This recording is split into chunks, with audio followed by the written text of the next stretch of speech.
निगहबान Ramzan package के तहत सरकार 30 अरब रुपए बांटना चाहती है। गुज़िश्ता साल जब मलका पंजाब मरियम बीबी आई तो आते साथ ये कहा कि किसी की इज्जत नफ्स मजरू नहीं होगी। Welcome back to my YouTube channel. तो यहाँ पर दोस्तों, क्या आप भी निगहबान रमज़ान पैकेज हासिल करना चाहते हैं? 100% आप करना चाहते हैं, इसलिए आपने मेरी वीडियो के ऊपर क्लिक किया है। अस्सलाम वालेकुम दोस्तों, मेरा नाम है बिलाल अहमद और आप देख रहे हैं मेरा YouTube channel all work free. तो यहाँ पर दोस्तों, मैं अपने चैनल के ऊपर जो है वो फ्री इंटरनेट की वीडियोज़ को अपलोड करता रहता हूँ, लेकिन आज की वीडियो में हमारा टॉपिक है निगहबान जो है वो रमज़ान राशन आप जो है वो किस तरह से हासिल कर सकते हैं। तो चलिए दोस्तों, अपने टाइम जैब के और अपने टॉपिक की तरफ चलते हैं। वहाँ पर जाने से पहले आपसे छोटी सी रिक्वेस्ट है कि अगर आप अभी तक आपने मेरे यूट्यूब चैनल को सब्सक्राइब नहीं किया तो चैनल को सब्सक्राइब जरूर कर लें, क्योंकि मैं इस तरह की नई जो है वो अपडेट लेकर आता रहता हूं। तो आज की वीडियो में आपको बताने वाला हूं कि आप जो है वो किस तरह से जो है वो अपने रजिस्ट्रेशन करवा सकते हैं। अगर आपको जो है वो ना अहल करार दिया गया है, लेकिन आप फिर भी जो है वो अगर आपके पास सिर्फ CNSE है तो आप उसके ऊपर जो है वो घर बैठकर जो है वो फ्री के अंदर अप्लाई जो है वो कर सकते हैं। तो चलिए अपने वीडियो के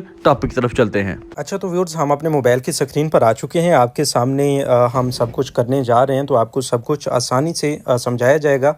तो सबसे पहले आप अपने मोबाइल को ओपन करेंगे, गूगल प्ले स्टोर पर चले जाएंगे।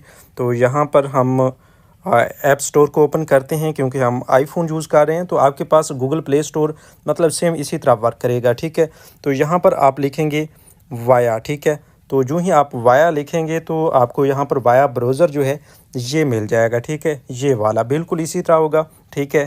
तो इसके बाद आप इसको ओपन करेंगे। इंस्टॉल करने के बाद यहाँ पर आपको इस तरह का इंटरफेस देखने को मिलेगा, ठीक है। तो यहाँ पर सबसे पहले तो आपको लॉगिन का ऑप्शन दिया जाता है, लेकिन अगर आपका लॉगिन पहले से क्रिएट हो चुका है तो आप लॉगिन करेंगे शनाख्ती कार्ड और इंटर पासवर्ड करने के बाद। अगर नहीं आपने पहले आईडी नहीं बनाई तो फिर आपने रजिस्टर नाउ वाले ऑप्शन पे क्लिक कर देना है, ठीक है। जो ही आप यहाँ पर क्लिक करेंगे तो आपके सामने इस तरह का इंटरफेस शो हो जाएगा, ठीक है। तो यहाँ पर आप देख सकते हैं कि आपके सामने full name, CNIC, network, mobile number, district, तहसील, ईमेल एड्रेस, पासवर्ड और कंफर्म पासवर्ड इस तरह का ऑप्शन दिया जाता है, ठीक है। तो ऊपर जो है मुकम्मल नाम आप लिखेंगे, शनाख्ती कार्ड का जो मतलब सही आप स्पेलिंग्स के साथ अपना नाम लिखेंगे, ठीक है, जिसकी आप रजिस्ट्रेशन करने जा रहे हैं, ठीक है। उसके बाद जो है आप शनाख्ती कार्ड नंबर लिखेंगे बगैर किसी गलती के। उसके बाद आप नेटवर्क सेलेक्ट करेंगे, ठीक है। तो यहाँ से आप सेलेक्ट कर सकते हैं जो भी है, फ़र्ज़ किया टेलनार है, जहाज़ है, जो भी है, ठीक है। उसके बाद मोबाइल नंबर लिखेंगे जो आपके नाम पर रजिस्टर्ड है। उसके बाद डिस्ट्रिक्ट जो है वो सिलेक्ट करेंगे। तो जो ही आप यहाँ पे सिलेक्ट करते हैं, फ़र्ज़ किया हमने कोट अद्दू सेलेक्ट किया, तो आपके सामने कोट अद्दू की जितनी भी तहसीलें हैं वो शो करवा दी जाएंगी इधर तहसील वाले ऑप्शन में, ठीक है। तो इसके बाद ये आपके इंटरनेट पर भी मुनसर करता है कि वो कितनी देर लेता है मतलब सर्च करने में। तो यहाँ पर दोनों जो तहसीलें हैं, कोट अद्दू की चौक सरवर शहीद और कोट अद्दू, तो ये आ चुकी हैं जहाँ से आप सेलेक्ट करेंगे, ठीक है। ईमेल एड्रेस जो है वो आप अपना टाइप करेंगे, जिन लोगों का नहीं होता वो नया बना लें, ठीक है। उसके बाद पासवर्ड जो है वो आप लिखेंगे। उसके बाद कंफर्म पासवर्ड करेंगे, जिसमें आपका इंग्लिश के हरूफ भी होने चाहिए और स्पेशल करैक्टर के साथ डिजिट्स भी होने चाहिए, ठीक है। तो ये लिखने के बाद आप रजिस्टर्ड करेंगे। जो ही आप रजिस्टर्ड करेंगे तो आपका ये जो है एक लॉगिन क्रिएट हो जाएगा, जिसमें आपका CNIC और आपका जहाँ पर जो दिया गया था पासवर्ड वो आप यूज़ करते हुए यहाँ पर आ जाएंगे अपने मेन पेज पे जहाँ पर आपने लॉगिन करना है, ठीक है। तो लॉगिन करने में आपको किसी किस्म का कोई इंशाल्लाह मसला नहीं आने वाला। यहाँ पर बस आपने शनाख्ती कार्ड नंबर इंटर करना है और जो आपका पासवर्ड है। अच्छा, तो ये डिटेल्स इंटर करने के बाद आपके सामने नई टैब ओपन हो जाएगी, जिसमें आपको सबसे पहले नंबर पर तो अपना मोबाइल नंबर जो है वो वेरीफाई करना पड़ेगा। उस पर 8070 से एक मैसेज आएगा, OTP आएगा, उसको आप लिखेंगे। उधर आपको ऑप्शन मिल जाएगा जिसमें आपने 6 हिंसों का डिजिट जो है वो आपने यहाँ पर कोड लिखना है, OTP, तो वो वेरीफाई कर देगा, ठीक है। उसके बाद आपके सामने नया टैब खुलेगा जिसमें आप अपने फैमिली हेड की इंफॉर्मेशन जो हैं वो पुट करेंगे, ठीक है। फैमिली हेड की इंफॉर्मेशन पुट करने के बाद आपने फैमिली हेड कौन होगा? फैमिली हेड मर्द होगा जिसकी रजिस्ट्रेशन आप कर रहे हैं, ठीक है। सबसे पहले उसकी रजिस्ट्रेशन आप करेंगे, ठीक है। उसके बाद उसकी वाइफ की रजिस्ट्रेशन आप करेंगे। यहाँ पर अगर आप देख रहे हैं तो आपको समझ आ रही होगी कि फैमिली रोस्टर में क्या कुछ डालना है, ठीक है। तो सबसे पहले इसकी रजिस्ट्रेशन की गई है, जिसमें मर्द का मुकम्मल डेटा दिया गया है, जिसमें ये बताया गया उसका नाम, उसका शनाख्ती कार्ड नंबर, उसकी जो पैदाइश की तारीख़ है, उसकी जिन्स, शनाख्ती कार्ड की तारीख़ इजरा और शनाख्ती कार्ड की एक्सपायरी डेट वगैरह, ठीक है। मजदूरी की हैसियत, पुरानी बीमारियां और वो पढ़ा लिखा है या नहीं, उसका एजुकेशनल जो स्टेटस है वो भी दिया गया है, ठीक है। और इसके साथ साथ उसके एम्प्लॉयमेंट स्टेटस जो है वो भी दिया गया है। बैंक अकाउंट के बारे में भी पूछा गया है, तो आप अपने मुताबिक लिखेंगे। अगर आपका बैंक अकाउंट है तो उसी तरह आप लिखेंगे, नहीं है तो उसी तरह लिखेंगे, ठीक है। पिछले 1 माह के दौरान काम की क्या सूरत हाल थी तो वो सीखेंगे, मतलब यानी कि बेरोज़गार है, काम की तलाश में है, तो इसी तरह आप भी सिलेक्ट करेंगे, ठीक है। उसके बाद उसकी वाइफ़ का डेटा आप इंटर करेंगे, ठीक है। और वाइफ़ के डेटे में भी यही कुछ आएगा, मतलब सब कुछ आ जाएगा, जिसमें उसकी तारीख़ पैदाइश, उसका नाम, उसका शनाख्ती कार्ड नंबर और शनाख्ती कार्ड की तारीख़ इजरा, एक्सपायरी वगैरह, ठीक है। मजदूरी और पुरानी बीमारियां और उसका एजुकेशनल स्टेटस, उसका एम्प्लॉयमेंट स्टेटस, जो कुछ भी होगा आप इंटर करेंगे, ठीक है। उसके बैंक अकाउंट के बारे में भी पूछा जाएगा। उसके बाद जो है आप मतलब उसके बच्चों के बारे में, बच्चों का जो बी फार्म का डेटा होगा वो यहाँ पर सबमिट करेंगे, ठीक है। बच्चों का बी फार्म नंबर होगा, उनका नाम होगा और घर के सरबराह के साथ उनका क्या ताल्लुक़ है, मतलब बेटा है या बेटी है, ठीक है, तो वो आप लिखेंगे। और इसके साथ साथ उनकी तारीख़ पैदाइश जो है वो लिखेंगे, उनका अज़दवाजी हैसियत लिखेंगे, उनकी जिन्स क्या है, ठीक है, वो भी आप सेलेक्ट करेंगे।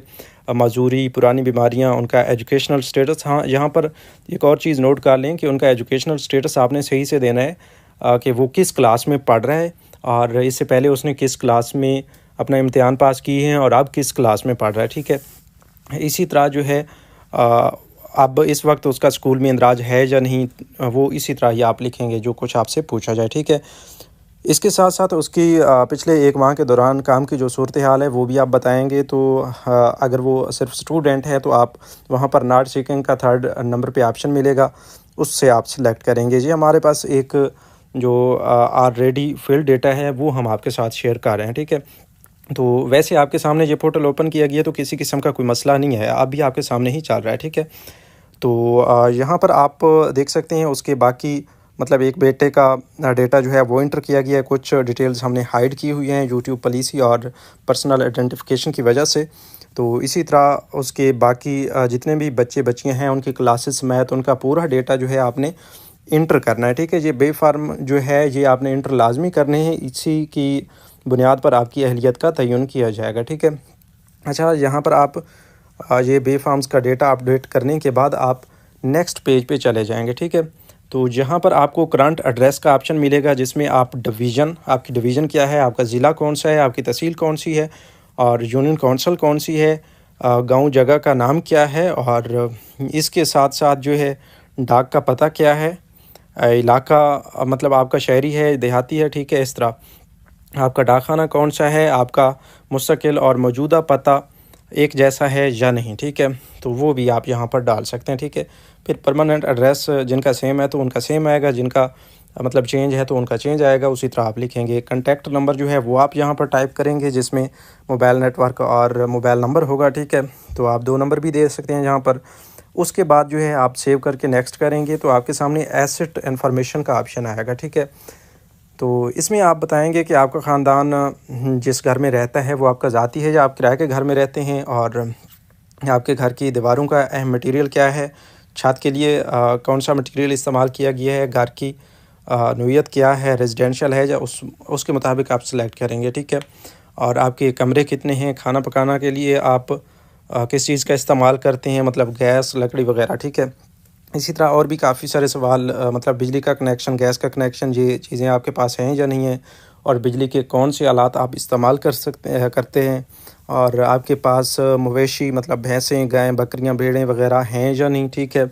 अगर हैं तो कितनी हैं, ठीक है। ये सब कुछ पूछा जाएगा। आपके पास इस वक्त कोई ज़री ज़मीन है या नहीं है, आपके ख़ानदान के पास पिछले साल क्या कुछ था, ठीक है, वो ऑप्शन भी आपको दिए जाएंगे। और मोबाइल सेल फ़ोन जो है उस बारे में भी आपसे पूछा जाएगा। इसी तरह आपके ख़ानदान की ज़रूरी हैसियत क्या है, उसके मुताबिक आप सेलेक्ट करेंगे। आपके ख़ानदान को BISP के पैसे मिलते हैं या नहीं, वो भी आप सेलेक्ट करेंगे। और इसी तरह बाकी भी काफ़ी सारे सवाल आपसे पूछे जा सकते हैं, तो उनका आपने सही से जवाब देना है, ठीक है। तो ये सब कुछ फिल करने के बाद एंड पे आपको सबमिट का ऑप्शन मिलेगा, ठीक है। उस पर आप क्लिक करेंगे, आपके रजिस्ट्रेशन कन्फर्म, बस इतना सा काम है, ठीक है। तो ये अब आपने कैसे करने हैं आपको बताया गया शुरू में कि आपने गूगल प्ले स्टोर से जो वेब ब्राउज़र है उसको आपने इंस्टॉल करना है और उसी में ही आपने ये PSER का पोर्टल ओपन करना है। इंशाल्लाह आपको किसी किस्म का कोई मसला नहीं आएगा और आपकी जो रजिस्ट्रेशन है इंशाल्लाह कंफर्म हो जाएगी। तो जी हाँ प्यारे दोस्तों, यही थी आज की हमारी छोटी सी वीडियो। मिलते हैं हम आपसे अब नेक्स्ट वीडियो में। अल्लाह हाफिज़। चैनल को तो आपने सब्सक्राइब ज़रूर कर लिया होगा।